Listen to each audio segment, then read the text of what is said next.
welcome back to Hello Nigeria. Now, today on Woman Wednesday, we're celebrating a phenomenal woman who will be leading us on practical guides for entrepreneurs in business. Now, today she is a sales and marketing expert with over 10 years of management and leadership experience working in the fashion, marketing, and manufacturing industries. She holds a first degree in biochemistry and an MBA in global business. Now, she's worked with several groups and several businesses. She's also a Tony Elumelu alumni and recently an author of a book, Accessing Grants for Businesses and Entrepreneurs. Her name is Ifedro Simieti, and she's our guest today. Thank you so much for joining us. Thank you so much for being here. Thank you so much for Now, I always get excited to speak to women in business because that is what we are known for in Nigeria. We have the most entrepreneurial women in the world. So tell us a bit about your journey onto becoming an entrepreneur.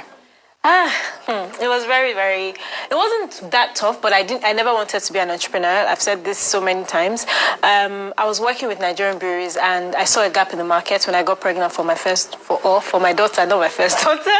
And then it was very difficult to find furniture in Nigeria. I didn't even look because the automatic thing for you to do is when you travel, you buy the furniture and then just ship it back to Nigeria. So I shipped back the furniture to Nigeria and then I realized that furniture was contraband.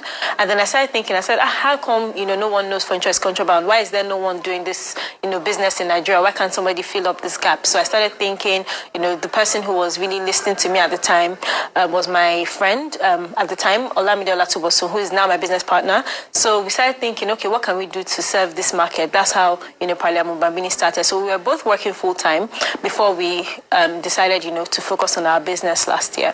So it's been an exciting journey. It's been tough as well. We've faced a lot of challenges, but we've been able to, overcome those challenges. So you switched from having a full-time job to actually becoming a full-time entrepreneur. Yes. What were the lessons? Now, given the benefit of hindsight, was there anything you wished you did differently? What are the lessons you've learned that you'd say to someone who is in full-time business and planning to switch to entrepreneurship as well? I'll just say to do it afraid. Like if you have a plan or if you have a problem that you are trying to solve, then just do it afraid. Some people are scared to take that step, or they're scared of losing the monthly income, losing that comfort. But I've seen that, with prayer as well, because I really prayed about it before I quit my job. It's been a smooth journey. Like, you have those challenges, but because you know that this problem is actually a real problem, then you know that you're not going to suffer at the end of the day. So it's very, very important for you to know that this problem is actually a real problem, not just because you like it. Some people would say, oh, I love bread, so because I love bread, I'm going to start a business, start selling bread. But it's not going to work like that. You have to actually look at your environment, think about the things that are in the market already before you actually venture into that business. Yes. And what problems would you say that you saw? What would you say you saw that caught your eye and made you say, you know what, that's a niche and I'm going to take advantage of it? It was when I saw that there was no one actually doing it. Everybody focused, all the people doing furniture focused on adult furniture, office furniture, home furniture, but no one really focused on children's furniture. So we decided to start doing our own line of children's furniture. So that's our niche.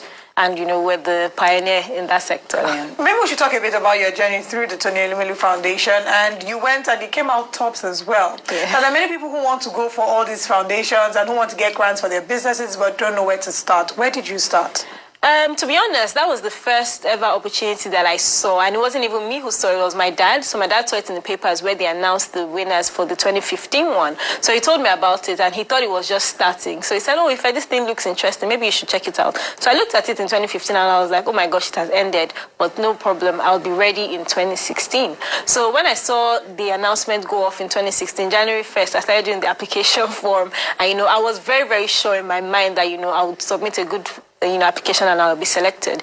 And I just feel like a lot of people need to jump on these opportunities. I didn't even tell my dad when it was time for me to apply. Like he had literally told me in March 2015. I didn't tell him until the results came out in 2016. And I put a reminder on my phone and then I applied. So some people just need to take that bold step. Some people are scared, oh, is my business viable enough? Are they going to like me? They start thinking about different things that, fear also overcomes them. So it's very, very important to move past that and just apply for these opportunities. You wouldn't get everything, but you get some. And, it takes your business to the next level. And not just because you're going to get the grants, because of the other opportunities that come just because you're part of different communities, different fellowships, and not just because you're getting, free money to grow your business. Okay, now taking your business to the next level, of course, is one thing. But then the other thing that comes into that is finding a way to now sustain that business. Yeah. And unfortunately, the environment is not necessarily as conducive as it can be, especially for women as well. What would you say is some of the key challenges that you face running an MSME in Nigeria today? And what would you do to change those policies or anything that's affecting that if you were in a position to do so?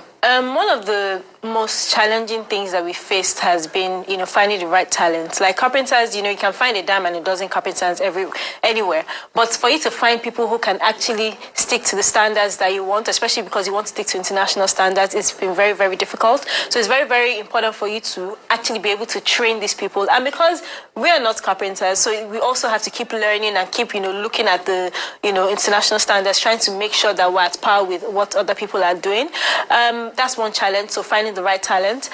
Secondly, another challenge is also funding. We're in manufacturing space, funding and power. So because we have to put a lot of money into making sure that we have electricity to be able to produce, also we have to, because it's manufacturing, so you can only make money when you do volumes. So those things work hand in hand. So you have to also make sure that, you're working on profits, not necessarily cash flow. That's one of the mistakes that a lot of people make, and we've also made that mistake as well. You think you have money in the bank because people are paying for your products, but sometimes you might actually be running on cash flow. So you need to be able to put that in mind when you're working on your business model.